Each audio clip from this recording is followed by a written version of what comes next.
అధ్యక్ష. ఆలోచించాలి ప్రభుత్వం కూడా, మంత్రి గారు కూడా సీరియస్గా. టూరిజం గారు మొదటి ప్రశ్నకి సమాధానం అవునండి. రెండో ప్రశ్నకి రాష్ట్ర వ్యాప్తంగా వివిధ ఆలయాలకు పర్యాటకుల సంఖ్యను పెంచేందుకు పర్యాటక శాఖ ప్రత్యేక ప్యాకేజీలు నిర్వహిస్తుంది. అటువంటి ప్యాకేజీల వివరాలని ఎనెక్సర్ 1, 2లో ఇవ్వడం జరిగింది. అదే కాకుండా ఇంకా తీర్థయాత్రికుల అనుభవాన్ని మరింత మెరుగుపరచడం కోసం ఆంధ్రప్రదేశ్ టూరిజం డెవలప్మెంట్ కార్పొరేషన్ వారు నిర్వహిస్తున్నటువంటి హోటల్స్ కానీ రిసార్ట్స్ కానీ వీటన్నిటినీ కూడా మౌలిక సదుపాయాలు పెంపొందించేందుకు వీలుగా తయారు చేయడం జరుగుతోంది. వాటి యొక్క వివరాలు కూడా అనుబంధం 3లో ఇవ్వడం జరుగుతుంది. మూడో ప్రశ్నకి సమాధానం కోరుకొండ, తూర్పుగోదావరి జిల్లా రాజానగరం నియోజకవర్గం కోరుకొండ మండలంలో ఉన్నటువంటి కోరుకొండ లక్ష్మీనరసింహస్వామి దేవాలయం చాలా ప్రాముఖ్యత సంతరించుకున్నటువంటి దేవాలయం.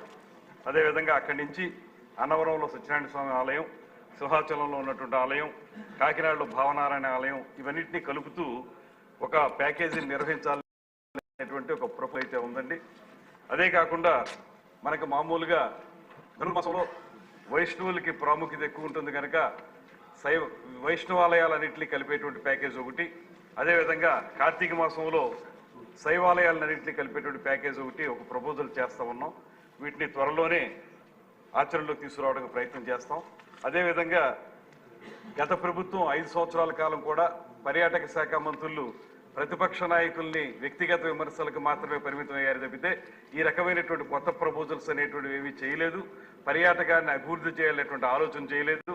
దానివల్ల పర్యాటక రంగం ఒక రకంగా నిస్తేజంగా తయారైనటువంటి ఈ సందర్భంలో కొత్త రకమైనటువంటి ప్రతిపాదనలతోటి పర్యాటకులను ఎక్కువగా ఆకర్షించే విధంగా, అదేవిధంగా పర్యావరణ హితమైనటువంటి పర్యాటకాన్ని, దానితో పాటు ఈ టెంపుల్ టూరిజాన్ని డెవలప్ చేయడానికి మేము ప్రత్యేకమైన ప్రతిపాదనలు చేస్తా ఉన్నామని చెప్పి తమ ద్వారా తెలియజేస్తాం. బలరామకృష్ణ గారు.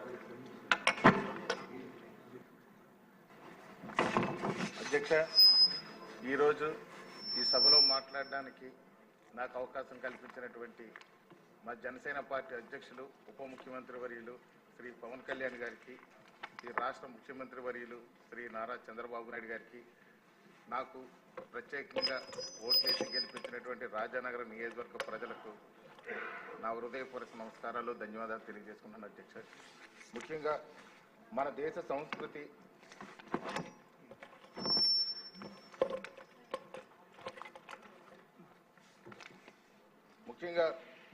సంస్కృతి పర్యాటక రంగ అభివృద్ధి ఎంతగానో దోహదపడుతుంది అధ్యక్ష, అందులో సందేహం లేదు.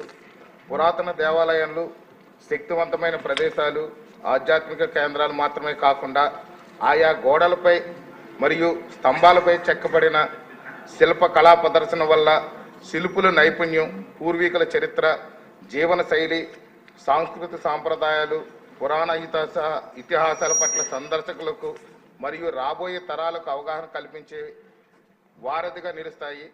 కావున టెంపుల్ టూరిజం అభివృద్ధి చెందాల్సిన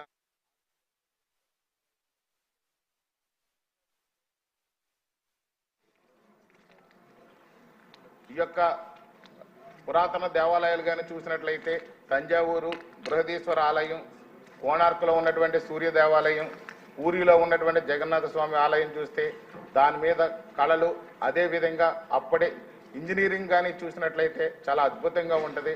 ఎప్పటికీ కూడా భావితరాలకు అందించే విధంగా ఉంటుంది. మన పూర్వీకులు ఎంత కష్టపడి ఎంత నైపుణ్యంతో చేశారనేది కూడా మనకు అర్థమవుతుంది అధ్యక్ష. ఇప్పుడు కానీ చూసినట్లయితే ఈ పర్యాటక రంగం చాలా అభివృద్ధి చెందాల్సిన అవసరం ఉంది. 2027లో పుష్కరాలు కూడా ఉన్నాయి. దీని మీద ఈ పర్యాటక రంగం అభివృద్ధి చెందితే అక్కడ స్థానికంగా ఎక్కడైతే అభివృద్ధి చెందుతుందో అక్కడ స్థానికంగా తయారయ్యే కొన్ని వస్తువులు, వాళ్ళ చేతి వృత్తి వాళ్ళు చేసుకునే వస్తువులు కూడా గిరాకీ పెరుగుద్ది. అక్కడ ఉద్యోగ ఉపాధి అవకాశాలు దొరుకుతాయి అధ్యక్ష. అదేవిధంగా మనం తమిళనాడులో చూస్తే టెంపుల్ టూరిజం ఎంతో అభివృద్ధి చెంది వాళ్ళకి ఎంతో ఆదాయాన్ని సమకూరుస్తుంది. అక్కడ స్థానికంగా డైరెక్ట్ కానీ ఇండైరెక్ట్ కానీ కూడా ఎంప్లాయ్మెంట్ అనేది దొరుకుతుంది. ఇలాంటి పరిస్థితుల్లో మనం కూడా ముందుగా ఆలోచించి మన రాష్ట్రంలో కూడా మంచి టెంపుల్ టూరిజం కానీ డెవలప్ చేసినట్లయితే ఖచ్చితంగా ఉద్యోగ ఉపాధితో పాటు ఇండైరెక్ట్ ఇన్కమ్ అక్కడ లోకల్ పీపుల్ కూడా బాగా అభివృద్ధి చెందుతారని తెలియజేస్తాం. దుర్గేష్ గారు, మంత్రి గారు. అధ్యక్ష, సభ్యులు చాలా సమగ్రమైనటువంటి సమాచారాన్ని కోరుతున్నారు. ముఖ్యంగా కళా సాంస్కృతిక సాంప్రదాయాలను పరిరక్షించాలనేటువంటి ఆలోచన మీద వారు అడిగినటువంటి ప్రశ్న ఖచ్చితంగా ఏదైతే ఆలయాల్లో శిల్పకళా సౌందర్యం ఉందో అవి సెల్ఫ్ ఎక్స్ప్లనేటరీగానే ఉంటాయి. వాటిని పరిరక్షించాల్సినటువంటి బాధ్యత మన మీద ఉంది. హెరిటేజ్ టూరిజం అనేటువంటిది అందుకే మనం ప్రత్యేకంగా ప్రస్తుతిస్తున్నాం. దాంతోపాటు ఇవాళ మనకున్నటువంటి పర్సంటేజ్ ఆఫ్ టూరిజంలో రిలీజియస్ టూరిజమే 71% ఉన్నటువంటి సందర్భాన్ని ఈ సందర్భంగా మీ అందరికీ తెలియజేస్తున్న తమ ద్వారా. దాంతోపాటు వారు చెప్పిన పుష్కరాల సందర్భంగా ఏదైతే గోదావరి నదీ పరివాహక ప్రాంతం ఉందో ఆ ప్రాంతం అంతా కూడా ఉన్నటువంటి వివిధ ఆలయాలను అభివృద్ధి చేయడం మాత్రమే కాకుండా అన్నిటికంటే మించి ఉప ముఖ్యమంత్రి గారి యొక్క ప్రత్యేకమైనటువంటి శాఖ అయినటువంటి పర్యావరణ పరిరక్షణ అనేటువంటి దాన్ని దృష్టిలో పెట్టుకుని పర్యావరణాన్ని అదేవిధంగా మన సంస్కృతి సాంప్రదాయాల్ని వాటన్నింటినీ కలగలుపుకుని ఒక సమగ్రమైనటువంటి టూరిజం యాక్టివిటీని డెవలప్ చేయడానికి ఇప్పటి నుంచి ప్రయత్నిస్తా ఉన్నాం. 21 పుష్కరాల నాటికి దాన్ని పూర్తి స్థాయిలోకి తీసుకురావడం జరుగుతుంది. అదేవిధంగా కేంద్ర ప్రభుత్వం యొక్క సహకారంతో స్వదేశ్ దర్శన్ అనేటువంటి ఒక ప్రోగ్రాం, ప్రసాద్ అనేటువంటి ఒక ప్రోగ్రాం 2 ఉన్నాయి. ఆ 2 ప్రోగ్రాముల ద్వారా మన దగ్గర ఉన్నటువంటి ఆలయాలను కానీ ఇతరత్రా ఉన్నటువంటి పర్యాటక కేంద్రాలను కానీ అభివృద్ధి చేసేటువంటి కార్యక్రమంలో తొలడుగు వేస్తా ఉన్నాం.